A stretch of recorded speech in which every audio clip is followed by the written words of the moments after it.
Liberty Nation with Tim Donner. Say what? Say what? One more time. We commence the proceedings with our signature segment, Say What, where we roll out a virtual assembly line of wacky, astonishing, damnable, and ultimately revealing things uttered by politicians and the chattering class.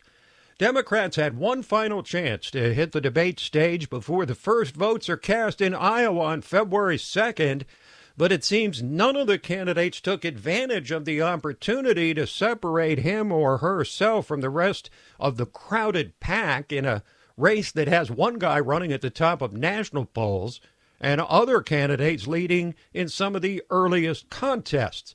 And as if the disappointing debate performances were not enough, the evening was punctuated by a hot mic episode right after the debate ended, which has now turned into an open internet feud between the top two candidates from the socialist wing of the party, Elizabeth Warren and Bernie Sanders. Warren had earlier in the week accused Bernie of saying a woman couldn't win the presidency this year. Bernie denied it.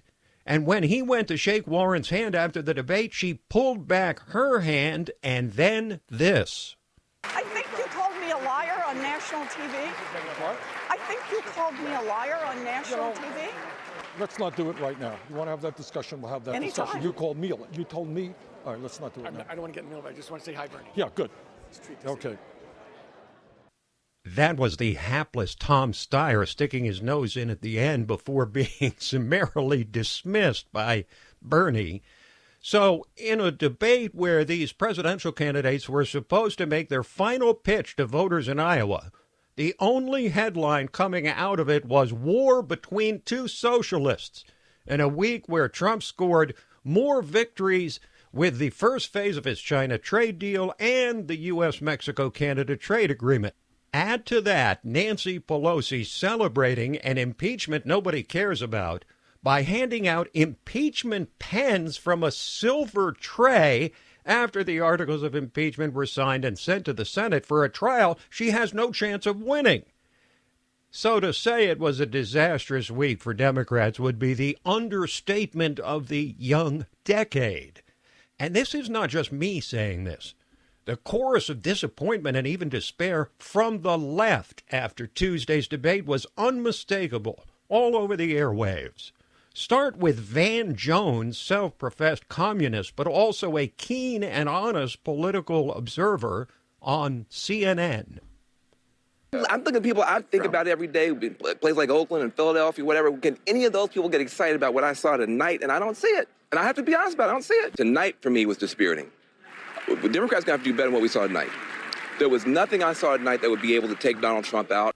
Meanwhile, over at MSNBC, wailing and gnashing of teeth from longtime leftist rabble-rouser, the Reverend Al Sharpton, for the entirely uninspired display of what's supposed to be the best Democrats have to offer. If you can't take on and take charge in the debate, what gives people the confidence you can do that with Donald Trump? You cannot stand up and just go along to get along and think you're going to be the next president. You don't become champion by just saying, I'll get by this round. You got to take the title. And I didn't see anybody on the stage last night or in the ring that really said, I'm taking charge. I can be president. I can take on Donald Trump.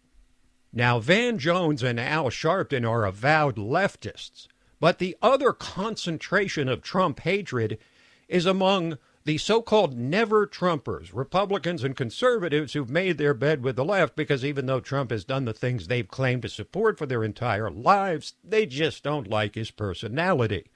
Foremost among them, Joe Scarborough on MSNBC, who begrudgingly admitted that those vaunted Trump rallies are a whole lot more inspiring to ordinary Americans than the naysayers sitting around the cameras harping at the president or the Democrats running for president. The people around the table are scolds. Everybody that's watching this guy, it's like Sinatra at the Sands in '65. It's like you said coming on, happy warrior.